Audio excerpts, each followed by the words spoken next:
Welcome to Building Toronto's Skyline, a podcast exploring the current state of Toronto's construction and development industry from a unique construction perspective through engaging and entertaining podcast interviews with the many stakeholders in the industry. This podcast is brought to you by Fusion Corp, a construction management company.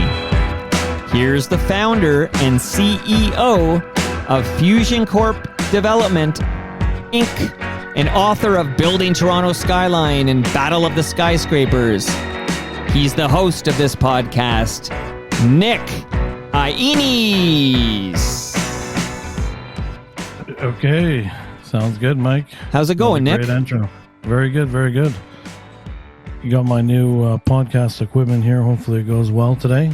Well, can we tell the listenership, peel back the curtain a bit, that I biked to your home and helped you set up the new gear, and this will be a big test. We'll hear how you sound. We usually do it at Toronto Mike's studio, but on days like this, we're happy to do it at home. And we got a really great episode of Building Toronto Skyline in Shore today. Yeah, and so welcome, Derek. How are you doing today? Great, thanks. How are you?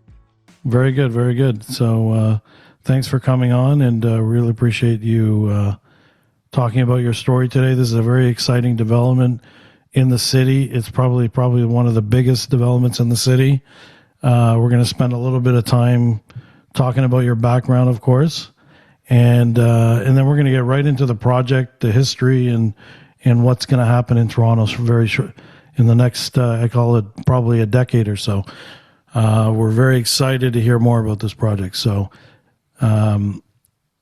if that's okay with you, Derek. So tell us a little bit about your background. I read some articles that you're called and known in the industry as the accidental developer. Is that true? Well, it's really just the fact that I didn't mean to start out in real estate development. It wasn't a career path that I knew about growing up, and so it wasn't the intention. But I'm certainly glad that I ended up here, and it's been an amazing place to spend my entire career. I joined Minto right out of undergrad and worked as a financial analyst. Spent a bunch of time there working on development projects, and then spent actually almost 10 years working in public sector development, which I think is a somewhat unique career path for people in real estate development. So I worked at Waterfront Toronto and Infrastructure Ontario before coming back to the private sector to take on some of these really large mixed-use master plan projects. Before you go into all those details and everything, what did you want to do did you go to school for engineering or something like that? Yeah, I did engineering in undergrad, and honestly, I really had no idea what I was going to do. And one of the reasons why that story got picked up about the accidental developer is I had taken a job in consulting out of undergrad, but this was in 2000, the fall of 2000, and by the spring of 2001, the tech bubble had burst, and the consulting company I took the job with had no work, and so they said, "Sorry, we don't actually have any work for you." And so I just scrambled at the last minute, and the first job I found was at Minto. So that's why really cool. The accident happened. So we have a connection that you may not know about. Is so Minto started coming around in Toronto right about early 2000s. Is that correct? Yeah, I started in 2001. Yeah. So I built the Maxis condo in Yorkville, and you guys were a neighbor to ours. Okay. Yeah, you did the Prince Arthur, I think it was, or something like that. Yeah. That was just finishing when I started, yeah. Yeah, so we have a small, unknown connection there, and we worked we met Daniel Belanger a couple of times about shoring agreements and licensing agreements, and you guys wanted to share our shoring and whatnot here and there, so there we go. We're related somewhat. Okay. Well, it does not surprise me at all. It is a very small world. For sure. How was your experience at Minto? It's probably was very exciting, and Minto's grown even bigger and bigger now, and that's a great place to start. And what did you do at Minto, if you don't mind me asking? So I ran financial models primarily for developments, but also some work on the apartment side, asset management. Yeah, it was a really great place to work. I learned a lot, really great people that worked there, and I think they did business in the right way. So I learned It was an amazing training ground for, the rest of my career. And I also have said to people in the past, starting out with financial modeling, even though it's a pretty discrete part of the overall company, by nature, you need to know all of the inputs that go into a financial model. So it's a great training ground to learn the entirety of the development business, to know what are the things that move the dial and how time is impacting the viability of a project. So it was a great place to start in the industry as well. Both the company, but also the nature of what I was doing. Yeah, it sounds like a great place to start. And you were probably doing a lot of performance at the time, I would imagine, and making sure one of the really profitable. Cool one was working on the two towers they did at Yonge and Eglinton, which were really groundbreaking at the time, and sort of broke the mold for really tall condos in the city, and still to this day are two of the nicer buildings that have been built in the city. Were you dealing with a lot of the cost consultants at the time, reviewing budgets and project reports and stuff like that, monthly project reports? I mean, to be honest, I was mostly an internal resource, so I would get inputs from a lot of people, including people like Danielle.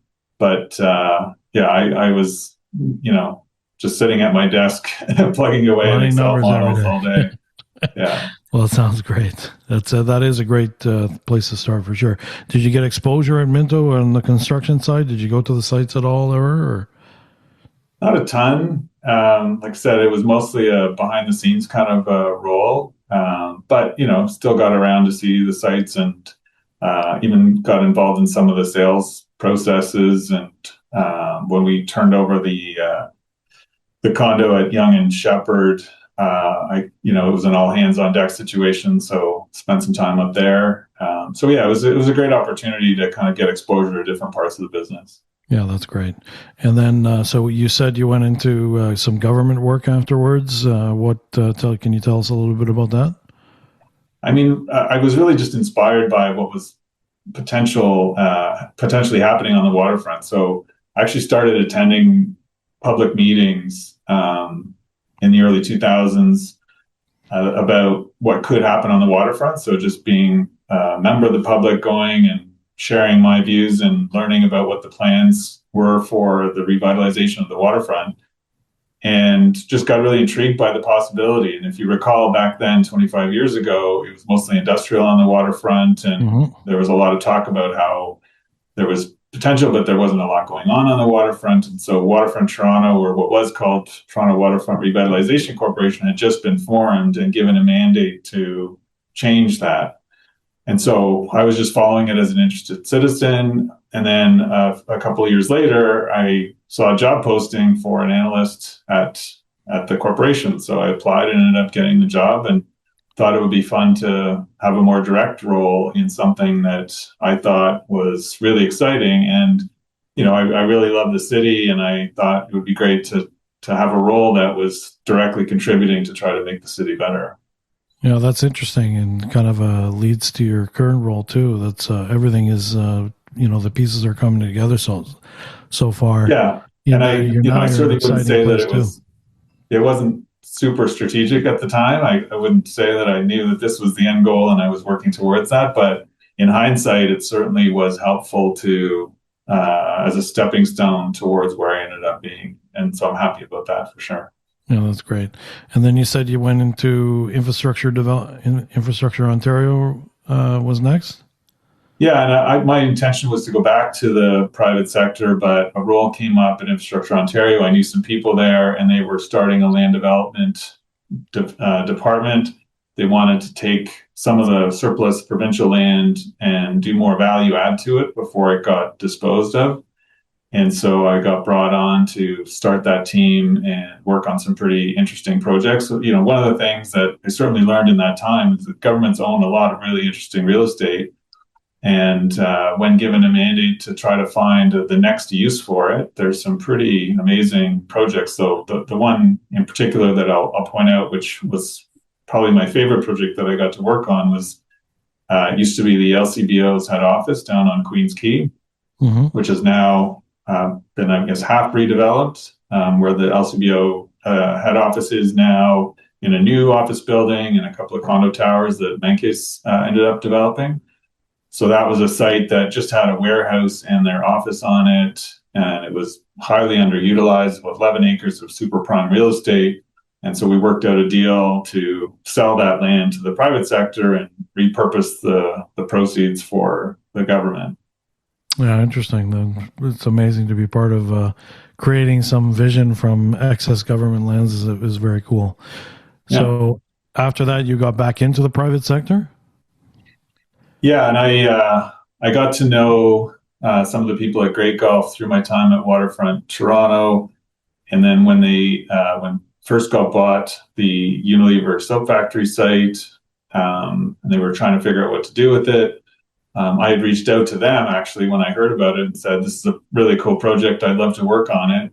They didn't have a role at the time, but then 6 months later, some changes internally happened, and they called me up and asked me to come over and lead that project on their behalf. So I spent 5 years on working on what is now called East Harbor, but at the time it was known as the Unilever soap factory, and it's the bottom of the DVP, right where Lakeshore and DVP meet. Right. And it's now a massive construction site where they're building a new transit hub for the GO train in Ontario line subway. And it's going to be, we got entitlements for about 10 million square feet on that site. And there's a whole bunch of infrastructure required to unlock that property. And so, it made use of my experience on the waterfront, my experience working with governments, my experience working not just on the building side, but the infrastructure of these large mixed-use master plans. And that's really what this project was. And at the time, it was the largest real estate development project in Canada. And it was a great location. It was something really exciting to be working on. Ultimately, it ended up getting sold to Cadillac Fairview. So I kind of worked myself out of a job. But right when that happened, this opportunity to work on the YZD project came up. And again, the work on East Harbor and all my work before that was really the perfect training ground to take on a project like YZD. And I guess everything happens for a reason sometimes. Let's hope. That's that's the way I thought about it. And I was I thought when I was working on East Harbor that there's never going to be a bigger project than this that I could work on. And turns out there was. So so it's called YZD. That's the airport, former airport. So you got hired directly from the pension fund, or was Northcrest a company that existed before? Could you tell us a little bit about that, or was it just set up for this development project? Yeah, it was the latter. It's a really unique and interesting situation. So PSP is the pension fund that owns Northcrest. They bought the Downsview Airport from Bombardier in 2018, and they didn't want to take on a partner at the time, but they wanted to be able to redevelop the site, and they didn't have that internal expertise. So they created a new development company, and I was recruited to lead the development team. And so I was employee number 5. We were really just a total startup at the time. We had to, find office space. We had to create a name. We had to, get bank accounts set up, all the things that startups have to do. And so I joined relatively early in that cycle. And then over time, we built a team. So I joined in 2019, and so now been on for 6 years. We're now about 50 people, and we were created, and 99% of our time is spent on the YZD project to be the overseers and master planners, and I like to refer to us as the conductors of the orchestra. So there's lots of different people and stakeholders and strategic partners that will be involved in the delivery, and our job is to oversee and make sure that we develop the vision, and then we oversee to ensure that it gets implemented consistent with that vision. Well, very exciting. So now maybe you can tell us a little bit about the site itself. Maybe start off with, I'm a big history buff, so if you have some history to share, that would be wonderful if you could share that with us today. Sure. Happy to, yeah. The site does have a really interesting history. So, if you go back over 100 years ago, this was all farm fields. And at some point, in the early 1900s, de Havilland aircraft was created and built a small building in an airfield up in this location. And they were manufacturing small aircraft. And that company grew over time. The airfields expanded over time. And then at some point, the government took over and turned the entire area into a really large military base. Mm-hmm. And they were actually producing aircraft for World War II on site. Wow. And so the site was an important part of Canada's contribution to the war effort. And it stayed as a military base for a number of years after that. And then over time, pieces of it started to be sold off as surplus as the need for that military base shrunk. The footprint of it shrank over time. And so they started selling off parcels. And in the 1980s, they sold the runway and some of the hangars to what became Bombardier Aerospace, and they were going to build commercial aircraft. So it was an airport. YZD was the airport code for this airport, but it wasn't an airport that people came and take flights to and from. It was purely a manufacturing facility, and they used the runway to test the airplanes. But we have some really cool photographs of how the site evolved over time. So in the early days, the very first image we have that has an airfield on it, it is surrounded by farm fields. And then you can sort of see the city evolve and grow up around it. But there's a couple of major streets that, Toronto's obviously a city of north, south, east, west major streets, that grid. But Dufferin, which is an important north-south street, goes all the way from the waterfront up to Wilson, and then it just stops, and then it starts again north of Shepherd. And the reason it does that is because the airfield. Yes. And then Shepherd comes east-west. It's a very straight street all the way across, and then it does this very weird detour right at our site because they had to extend the runway, and so they went around the runway. So the street grid of the city, which is one of those defining features of the city, is quite interrupted by the runway. And one of the jobs that we have as in our role as redeveloping the site is to reconnect the site to the rest of the city. So as an example, we are extending Dufferin through the site to reconnect it to Shepherd. And we really want to be part of the city. We don't want to create an island of new development. We want to be very much part of the city. And so one of the key jobs that we had to figure out how to do is to stitch it back into that grid of the city. So Bombardier manufactured aircraft here for about 40 years. And before they sold it, or just before they left, they were manufacturing the top of the line, best in class, highest flying, fastest flying commercial jets in the world. Wow. A global series. They're really amazing machines. And at the end of the day, they realized that having 370 acres of land in the middle of Toronto was not the most efficient use of land. Mm-hmm. And so they ended up deciding to sell the site, and they moved their operations to Pearson Airport. So that's where they now live today. They're still producing those amazing aircraft. But they sold the site, and PSP, the pension fund, ended up being the buyers. And that's how we came to be. How did they get the site? Were they approached, or was it a public offering? Was it through real estate brokers, or? Yeah, there were brokers involved, and it was a competitive bidding process, and PSP ended up winning. I wasn't around at the time, so I don't know the details of how that process ran, but ultimately it was PSP that was the successful bidder. And I would imagine there's probably quite a bit of contamination over the years. Did you do an extensive environmental audit?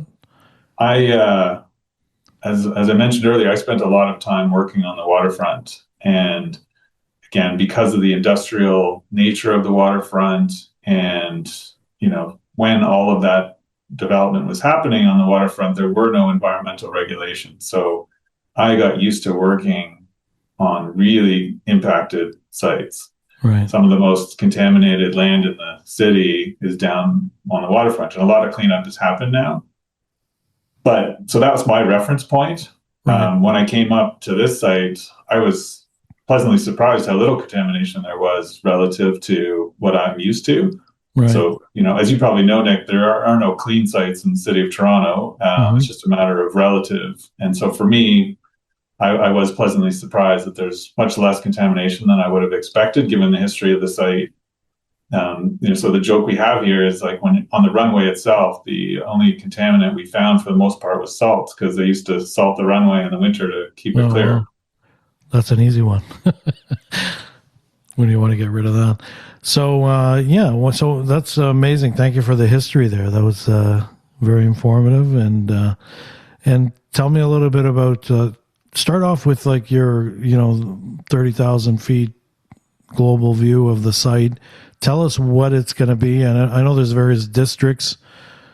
Start off with this big vision, and then we can maybe narrow it down from there, if you don't mind.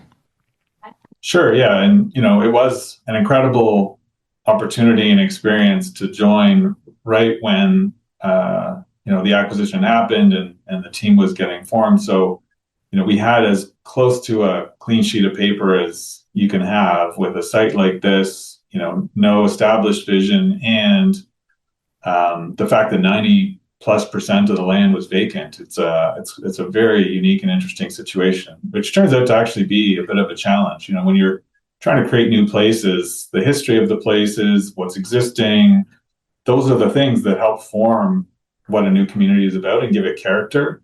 Creating something new from scratch is actually really difficult, and especially when you want to have a place that feels authentic and real and comfortable. So we set out to establish a series of new neighborhoods, and Toronto's the city of neighborhoods, so we wanted this to be part of Toronto. And so we really focused on that idea of neighborhood. So our site was broken into 7 distinct neighborhoods. And then we also wanted to have things that tied it together. So we ended up hiring a master planning team led by Henning Larsen from Denmark, and KPMG was the local. And they had this idea of combining the best of Copenhagen and Toronto. So it's quite dense, but a lot of mid-rise buildings, and all these neighborhoods connected by a repurposed runway. So the runway exists today. It's been an important feature of the site for a very long time. And they have this idea of turning it into a public space, a linear public space that connects all these neighborhoods together, which is a really unique feature. And it's going to be the centerpiece of this new set of communities. But we're trying to create this walkable, amenity-rich area that is welcoming to everyone, and people can have a really high quality of life. And so it's sort of the best of urban and suburban in one location, where you've got access to public transit, lots of amenities, walkable, but there's also lots of green space. That's another important part of the vision for this site, is embedding nature in an urban environment that you can't or don't usually get downtown. And so we've got Downsview Park right next to the site, which is a 200-acre, really beautiful park. And we've created a network of parks that tied all together. Some are more plaza-like, some are more green space, but it's this network of interconnected green spaces that connects to Downsview Park. And so this overall experience of city nature in an environment that you can walk and get your daily needs met. And so you need much less reliance on the automobile. There's still going to be streets for cars, but we want to try to get people out of the cars as much as possible. So great bike infrastructure, great walking, lots of amenities in and around, like interconnected. So places to work, play, and live, and a wide diversity of housing types. So, when you step back, this is really about building a city. And I know the city building term gets used a lot, but this is literally building a city. Right. We have over 50,000 people living on the site, which is, the average medium size Ontario city is about the same size. And so in addition to thinking things like residential and office and retail, we have to think about infrastructure, and not just roads and sewers, but also social infrastructure like schools and community centers and libraries, all the things that successful cities have. And I think that's one of the things that's most unique and interesting about this, is the scale both allows us and requires us to think about things that most real estate developments don't. Mm-hmm. And that creates opportunities, but it's also a big responsibility to make sure we get it right. No, it sounds very exciting, and I like this idea about the community and adding the schools, and that's definitely something you don't do as a developer, and usually you have to pay something for that, and that's it. But in terms of how are these being allocated in terms of those parcels, do they get sold off back to the school boards, or how would that work? Yeah, the details haven't been worked out yet, but we engaged both the Catholic and public school boards really early on to understand what their existing plans were and how our development was going to impact that. And so there is a plan that's in the secondary plan that ended up getting approved that outlined the number of schools that were going to be required. I think it's like 9 new schools between the 2 school boards, both elementary and secondary schools, which is kind of mind-boggling to think about. But if you step back and think about a population of 50,000 people, it kind of makes sense. Right. We are hoping to create these schools in a more urban format where they might be integrated into the podium of a building rather than being standalone sites. But we haven't worked out the details of that yet. The first phase of development didn't actually require a school just because of the size and population and the fact that there was an existing school in the neighborhood. So we will have to tackle that, but I'm hoping, a lot of the opportunity that I was referencing earlier is thinking on a systems level, like in a systems approach. So rather than thinking about each of these elements as isolated or individual components, it's how do these things work together and how can we co-locate things? How can we make most efficient use of land to get the overall set of amenities that we're looking for in the most efficient way? So did this involve multiple site plan applications? How would couldn't imagine how you bundle all that stuff together. Yeah, so we ended up breaking it into 3 sort of components. So first was to develop an overall vision for the entire site, and we collaborated with our neighbors, Canada Lands Company, who they own and operate Downsview Park. They own and operate the sports and recreation facilities and the Centennial Park facility up there. A lot of people know of Scotiabank Pond and the Hangar Sports Complex. That's right beside our site, and Canada Lands is responsible for that. And Canada Lands also owns about 150 acres of development land right beside our site. And so we actually jointly retained the design team and developed an overall master plan for 520 acres in total and made an application to the city. That triggered a secondary plan process, which got approved by council in 2024. So that sets out a very high level vision for the entire site that talks about major roads and infrastructure. It talks about major parks.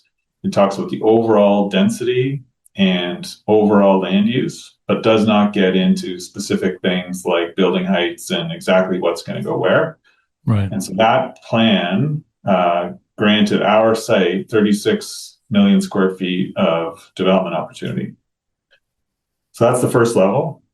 Second level, we get into subdivisions and zoning. So we took the first neighborhood we wanted to create and identified it as a district and developed a plan for rezoning and subdivision to break up the entire site into different districts. So that first district's about 100 acres, about 5 million square feet, includes all the existing hangars. And that was approved by City Council just this past July. So zoning and draft plan of subdivision is now approved for that first district. So that's sort of the second level. And then you get into site plan level, individual blocks. This is what we want to do on a site-by-site basis. So you kind of have to break it into those different components. And one of the things that we learned is going through this process, when you have a site that large, you don't want to make decisions that you don't have to make. It kind of sounds like a weird thing to say, but there's so much uncertainty about a plan that's going to be delivered over 30 years. Right. None of us knows what the world's going to look like 20, 30 years from now. So let's not try to figure out every detail of the entire site today. Let's put the right framework in place, the right bones that is a flexible framework of the major things that we know we want to do and are not going to change. And then once you get to an individual district, you have a little bit more certainty. That's when you're starting to get into a 5 to 10 year time horizon. So you can get into things like building heights and where exactly parks are going to be and where the local streets are going to be, and then you can get into more typical implementation of site plan applications. Yeah, that makes a lot of sense. So which district did you start off with? Are you in the site plan submission right now? So Hangar District is the first district. Like I said, it's where those existing hangars were located. So we just got our zoning and draft plan approved in July. And so we're just now starting to do concept design for the redevelopment of the hangars. And very shortly, we'll be starting to build the design teams for the first residential blocks. So the first new construction blocks that will be implemented. The other piece that's necessary and a big part of this redevelopment is infrastructure. Yeah. And so part of the subdivision is laying out all the new streets and municipal services that are going to be required. So we're in detailed design for that infrastructure right now. Right. And the intention is to start construction of the infrastructure in 2026. Because, and this is another weird thing about the site, it's one parcel, so 370 acres, one parcel, one property tax bill, one municipal address. And so the subdivision is necessary to break the site up into actual legal parcels that we can then make applications for. So we can't actually build new construction until the municipal infrastructure is in place. So that's the part that's going to start next year. By 2028, we'll actually have the legal parcels that allow us to go vertical. And so we can start the design of those new buildings starting next year, but we can't actually start construction until the roads and pipes and parks are in place. And you're getting, if I'm not mistaken, Build Canada Homes is assisting you with the infrastructure costing, if I'm not mistaken?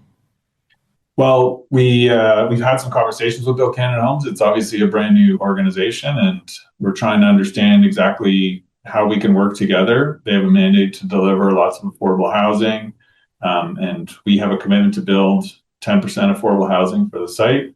And we want to collaborate with all levels of government to figure out how to do this.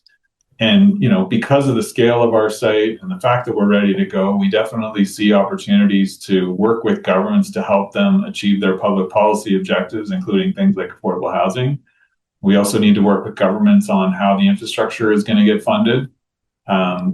So there's lots of opportunities to collaborate with governments. And, the vision that we have, which we've outlined and through lots of conversations with governments, and we've actually worked very closely with governments to develop the plan. There's a lot of alignment between what we're trying to achieve and what the governments are trying to achieve. So I'm confident there'll be lots of opportunities to work together with them. Yeah, that sounds interesting. So I guess the various government authorities will be footing the bill for some of these infrastructure projects. And do you guys have to pay a portion of that? I'm sorry if that's a too personal question. Fair question. Yeah, I think that's the intention, and we're still working out those details. So if you think about a street like Dufferin, it's a major arterial road in the city of Toronto. It has regional benefits. It connects. It's one of the reasons why the traffic is particularly bad in that area today. Is because those major arterial roads got cut off. So we definitely think that those roads are important, and that's why we included them in our plan, but they provide much broader benefits than just our site. So it logically makes sense that governments would help pay for them. Of course. So in terms of, so you got some site plan, and I believe, do you have a modular component? I also heard some modular projects that are happening, or there's something in the works in terms of you guys doing something, undertaking some kind of modular capacity to do quite a bit of work. Can you kind of give us a hint on what's happening there? It's definitely something we're interested in. So first of all, as you well know, it's expensive to build housing today. Mm-hmm. And the scale of our site seems like it's very well suited to take advantage of the economies of scale that modular construction, or to use the broader term, just factory built construction, industrializing the construction process in some way. We're not hung up on modular versus panelization versus, various elements of prefabrication, but we have a huge number of units. So 30,000+ units that are going to get delivered. We have that scale. We literally have buildings on site that exist today that we're designed and built to build things. So we have these manufacturing buildings that need to find a new home or new purpose. So they're no longer building airplanes. What else could they do? And we think that building components would be a great reuse of the hangars. And the idea that you could build the building components in the hangars that are already on site to deploy within the site just seems like a no-brainer, given that one of the constraints of factory-built construction is transportation. Is you have a factory over here and you have to get the pieces over there. You have the ability to do it all in one location. And so we know, again, this is an area that governments are interested in. We have an interest in having this development happen faster. And we think that with this scale, we could figure out a way to reduce the cost of housing and make it happen faster by doing it this way. Now, it's still early days, and there's a lot of new technologies that are emerging. There's some really fascinating companies that are in that space right now, but we still have some work to do to figure out exactly how that would work, but we're actively working on it. Would that be a new startup, or is that something that you're going to partially own, or is it something that you're just going to collaborate with another organization, or both? Yeah, I think we're really careful to focus on the things that we think are most important for us to do. We're a relatively small organization, and we don't want to build a big infrastructure, as an organization. So our business model is really about staying relatively lean and working with strategic partners to execute on that vision. So that could include development partners. So we're partnered with Heinz in the first phase of development. It could include strategic partnerships with government. It could include strategic partnerships with post-secondary institutions to bring amenities and services. Healthcare is another area. And so I think we would look at factory-built construction in the same way. We would potentially partner, we would potentially be a customer, we would potentially be a landlord, but we don't see ourselves developing the technology and creating a company to do this ourselves. We would be trying to work with people that are already in the space, trying to find the best partner to work with. Yeah, sometimes when you wear too many hats, you do we gotta be careful not to have scope creep. Yeah, so I think if whoever you hook up with, it'll have to be like a good fit for the site. So if you're doing like a mid-rise, we like to work with. We've been doing the total precast projects, so they're quite good for this kind of development. But there's probably so many mixes of different types of buildings you're going to have. So one could be wood, could be wood panelization. Could be some concrete element, so that I guess it's open ended right now, and but eventually you're going to have to sort of narrow it down. Would you have more than one firm there for modular construction? Well, that's exactly where I was going to go, Nick. I think you're totally right. We have a lot of different types of buildings, and I don't think it makes all that much sense to try to lock into one particular approach. We have lots of mid-rise buildings, as you said, but we also have tall buildings near the subway stations, which may not be suited to the same types of technology. And, there's so much development here that I don't think we need to put all our eggs in one basket. And it may be that there's the right solution for one type of building might not be the right solution for another type of building. So, right. We would ideally love to see multiple companies building on site, and that doesn't mean they necessarily are only building for us. That we would love to have the factories on site, be a customer, but have those companies exporting to other parts of the city and the region as well. And so let me ask you: does the downturn in the economy, does the the sort of annihilation of the condo industry, does that make you guys, like, first of all, I guess you're in for the long haul, obviously, and there's going to be a chance for the market to correct itself, given the timelines that you're under and everything like that. Does that concern you right now at this time, or is it something like, look, we strongly believe that markets will recover at some point, and in terms of condos, but this would be an amazing place to live for many Torontonians, and other people from even all over the world might come down here and find this as a new home.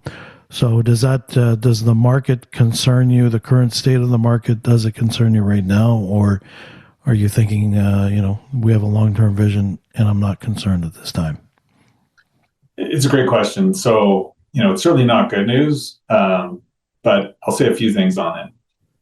First, we do have a long-term perspective. We do have a long-term vision. And, we always knew going into this that we'd be going through multiple market cycles. So it's sort of inevitable that with a 30-year timeline, you're going to have multiple market cycles. And to be honest, it's pretty amazing that we haven't had one in such a long time. So that's one thing. The second thing is we've just gotten through the subdivision process. As I mentioned, we have 2 years of infrastructure to build before we can build vertical anyway. And so, to a certain extent, it's not really about what the market is today. We're trying to think, what is the market going to be in 2028 and beyond? That's when really, from our perspective, we need the market to be there for us. And I do have confidence that the market will recover. We're bullish on Toronto for sure. And as much as you never want to see a correction, it did feel like things got a little out of hand in 21, 22 with the number of sales that were happening and the size of the suites shrinking and the investor demand being pretty insatiable, prices going crazy. So it felt like we were due for a correction. And sometimes that's just a necessary part of keeping the industry healthy. And then the other part is, we can look at rental. Our first phase is probably going to be favoring more rental than condo. And if you think about that timing, if we were to start construction in 2028, targeting deliveries in 2031, you really don't care that much about what the market is today. You care about the market in 2031. And, right. Again, I believe in the city. I believe that it will continue to attract people to come and live here. And as long as there's positive demographic, population growth, there's going to be lots of demand for housing. We're also starting from a point where we already don't have enough housing for the population that's here. Plus, there's going to be more population growth. And because the condo market has collapsed, there's going to be much less construction happening over the next couple of years. So there's going to be an erosion in the deliveries starting in and around 2026. Because so few starts have happened in the last 18, 24 months, there's not going to be new product delivered in 27, 28, 29. Right. And I think that will put upward pressure on demand and upward pressure on prices. For sure. So did I hear you correctly? 2028 is when we'll start probably seeing some shovels in the ground for residential development? Yeah, that's right. So infrastructure construction starting almost immediately, and then the new construction residential would be in and around 2028. Very exciting. Cool. And what about, are you considering things like obviously, it's a silly question, but sustainability of materials and energy sources? These probably are big decisions that you have to make, and probably I'm going to guess that you're very forward thinking already. So you're preparing for that as part of your plan. And is there any interest is AI play a role in any of your project? Well, maybe I'll answer the second question first. I mean, we're still trying to figure out what AI means to us and the development. So we don't have any specific immediate plans for AI, but it does feel like everyone's going to be impacted by it. So we're trying to keep a close eye on it. In terms of the sustainability side, so we have what we call a responsible development framework, which we developed specifically for this project to think about how do we want to measure success. So obviously, we're owned by a pension fund. They're making investments. We need to generate the returns that they need to pay the pensioners. That's, table stakes. That's a necessary thing. But we wanted to layer on to that what else is important to us in terms of achieving success. And so the responsible development framework lays out 5 pillars that we're going to be setting specific targets and metrics on and reporting on to show how we're doing relative to those metrics. And sustainability is definitely an important part of that. From the building side of things, we're targeting at least Toronto Green Standard Tier 2, which even if the province gets rid of the Green Standard, we're still going to pursue as if it was still in place because we think it's important. And again, as a pension fund, you need to build buildings that are going to last. And even if the regulations get weakened today, if you're going to own the building 5-10 years from now, it's our belief that those buildings are going to need to meet really strict energy efficiency standards anyway. And even if the regulations aren't there, the market's going to demand it. So we want to make sure that we're not building buildings that are obsolete. And so we're going to push the envelope on that. One of the other really important parts is we're planning to do all the heating and cooling based on electrification. So we're not bringing new fossil fuel infrastructure to the site. We want to build, look at things like geothermal and heat pumps to provide heating and cooling. And so that will obviously drastically reduce our carbon footprint as well. And when you combine that with very energy efficient buildings, I think that's delivering a really important benefit. We'll certainly also look at the embodied carbon aspect of things. And so looking at things like mass timber are important, but it's kind of amazing how much technology is changing. So low carbon concrete, more efficient and environmentally sensitive ways of producing steel create opportunities to just, rather than being hung up on a particular product or building material, it's just measuring it based on what are you trying to achieve. So if carbon is your important metric, you can evaluate a bunch of different options and see what delivers the best from that perspective. So again, to your point earlier about, different building types might require a different approach. We're not ideological about using mass timber just because it's wood. We're trying to focus on reducing our carbon footprint, and there may be a variety of ways you can achieve that. And that will change over time. The technology is going to continue to mature, and we just want to try to be flexible and focused on the performance goals as opposed to, what type of material you're using. Yeah, very neat. So in terms of the overall transit, I guess you're going to have a combination of roads. You're going to have, do you have conversations with the TTC, for example? Is there something different you're doing with transit that we're not even doing right now? Shed some light on that. One of the things that our site is very blessed with is the fact that there's existing transit on the site. So our site sits next to 3 different existing subway stations. And in my experience working on these large-scale projects, that is often the Achilles heel of these projects. They don't have good existing public transit. And you have to pay a lot of money and work with governments over a long period of time to try to get the transit to actually come to the site. It's a big risk, and it's a cost risk and a schedule risk to not know when and how something like public transit infrastructure is going to be there. So we have 3 existing subway stations. Downsview Park subway station is also a GO train station, and that can get you down to Union Station in under 20 minutes. It's on the Barrie GO line. So we have really good existing public transit infrastructure. Having said that, the site is so big that, if you go to the farthest corner of our site, it can still take 20 minutes to walk from the edge of our site to some of those subway stations. So we're looking at how to solve for the last mile. And so part of that is the extension of Dufferin. Dufferin is going to have bus rapid transit on it, and there's other TTC bus service that we can use. In the short term, we're looking at a shuttle to bring people from the transit stations to the parts of the site that are less close to those transit stations. We're looking at pretty significant bike infrastructure so that people can get around the site more easily, and things like bike share.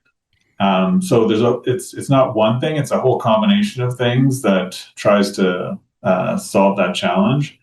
And partly it's in the way that you design the community. So if we can build communities that have places to work, places to live, all your daily needs met, it means you can actually not have to use even public transit as often because you can get most of what you need on a day-to-day basis within your neighborhood. Yeah, that's the most amazing part of this project is you get to reimagine the future of the city, which is Yeah. you're in the center of it all. So that's got to be something that you're Yeah. grateful And for again, every day. we don't want to create a place like an island where you never leave and you never go unless you live there. It's not at all about that. It's really about delivering quality of life. When you come down to it, like if you really step back, that's kind of the lens that we're bringing to this is how do we create a place that people really want to live in and really want to work in? And if you take that lens to it, it's quite a different approach, and it allows you to think differently. And that holistic systems-based approach can inform a lot of decision making. That just it's not that people don't want to do that normally; they just don't have the opportunity because they don't have the scale that we have. Right. And what is, as a CEO, what are your main duties? Give us an idea of what you're doing every day as CEO over there, or managing such a large development project. You must be relying on a lot of your staff to do certain things. Or you tell us a little bit about what that's like. Yeah, it's certainly changed a lot over the last number of years as we've grown as an organization, as the project has evolved. So, one thing is I talk about the fact that I joined when we were a startup. I call us an adolescent organization now. We're a little bit grown up, but not fully grown up. So we're about 50 people now. Got a lot of what we need. We've got a really, really amazing team of people who have helped us get to where we are now, and we're starting to get ourselves a bit more organized in terms of having processes and systems in place. So that's part of it. And so, over the last number of years, part of it is about getting us there, and now things are evolving again. And at the same time, the project has gotten to a bit of an inflection point. So we spent a lot of time doing consultation, doing design, planning, approvals, and we're just starting to get to the point where we're now turning our attention to implementation. So the needs of the organization and the skill set we need is also tilting towards that. So we've just hired a head of construction, and we're starting to build up that team as an example. Another part is we were pretty much below the radar for the first number of years, and we wanted to just make sure that we were engaging stakeholders and really understanding what this site could be, what we should be doing, and getting a plan in place. And now that that plan is in place and we're turning our attention to implementation, we're also talking about it more. So doing things like podcasts is something that I'm doing more now than I used to. And we're talking to the media more now, and Right. we're getting attention more. Having things like Rogers Stadium on the site was opportunistic, but also a deliberate thing about finding ways of bringing people to the site and getting them excited about what's to come. So because the site's going to be developed over such a long period of time, a lot of the land that we have is not going to be developed for quite a long time. And rather than having that land just sit there, we developed a strategy for how to activate the site. And so it's partly about, raising awareness, getting people excited, getting attention. It's also, frankly, about generating revenue that helps pay for things like property taxes and maintenance that is going to happen on the site as we go. And then it's also about telling the story and doing things on the site that give a taste of what might be to come. So, for example, in the winter, we build a skating rink outside our experience center, and it's free to the community, and people can come and experience the place and get to know a bit more about us. We do a farmer's market in the summer. Obviously, Rogers Stadium is a somewhat different thing. That's a pretty unique situation, but it also brings lots of people here, which is exciting. We just did a DJ show in the hangars this past weekend, so much smaller scale, but brought a bunch of people to the site and gave it a sense of what could potentially be happening in the hangars in the future. So it's a lot of experimentation, actually, to see what works, and we can take what works and implement it into the permanent plan. And so there's a lot of interactivity, and we can learn from what we're doing. We can learn from how people respond to certain things that we do, and and figure out where and how to implement that into the plan, because we haven't got the plan all figured out. Again, we've got a high level plan, we've got a vision, but exactly how that turns out partly depends on us learning as we go and responding to what the market tells us, what the community tells us, and what our stakeholders tell us. Will you ever sell portions of the property? Is that going to be part of your plan as well? Yeah, for sure. The pension fund owns a lot of real estate. They have a lot of capital, but this project is so big, they would never be able to put all of the money that is needed to make this project happen. And so we have an interest in making sure that no matter what is happening, no matter who's doing it, we want it to be aligned with the vision. And so we would not sell a parcel to someone and just say, go and do whatever you want. We would decide what we want to have happen on the site, and then we'd go to market and say, who's interested in doing this? And we would work out an arrangement that made sure that what they were going to do was consistent with that vision. So we don't need to be part of everything, but we need to have some oversight over how it happens and where it happens to make sure that it's aligned with the vision. Now, I did recall that you mentioned that you've designated, I think it was 10% in affordable housing. So are you going to be working with affordable housing groups to help manage that? How's that going to happen? Yeah, that's the intention. Like I said, we need to rely on strategic partners. We want to work with people who already know what they're doing on these things rather than trying to figure it out from scratch. And so that is the intention. We've talked to a number of groups already, and that is definitely the intention. Cool. So what is the total timeline now we're looking at here in terms of overall? Is it 30 years? Is it 50 years? Yeah. I say 30 years, but honestly, Nick, I really don't know the answer. Nobody does. You're in the wild guess arena. Obviously, we'd like to have it happen faster, and things like factory-built construction, I'm hoping, can be a way that we can deliver it faster. Partly depends on the market and the market cycles that we go through, and working with our government partners to get approvals and infrastructure in place. So it's a rough guess at this point. But if you think about the number of square feet that we're proposing to deliver, you'd need to deliver about 2 million square feet a year to meet that timeline. And that's a lot. I think it's achievable, but it's a lot. Right. This is such an exciting project. And Derek, thank you so much for sharing your time today. And you've given us some amazing insights of what's going to happen there. I'm not jealous, but I'm jealous because you have this amazing role and you're going to be, I really congratulate you. You've done something magnificent here. And we'd love to hear more, maybe over time. Maybe you can come back again one of these days and we can do an update maybe in 6 months or a year to see how things are going. But I'd like to say this has been amazing and you truly are building Toronto Skyline here. So Derek, you've been an awesome guest and thank you very much for sharing all the information. Thanks, Nick. Appreciate it. It's a real pleasure to be here. Thank you. Thank you. And thank you for listening to Building Toronto Skyline, a podcast exploring the current state of Toronto's construction and development industry. Proudly brought to you by Fusion Corp Developments, Inc. Please share, like, and subscribe. See you again in 2 weeks.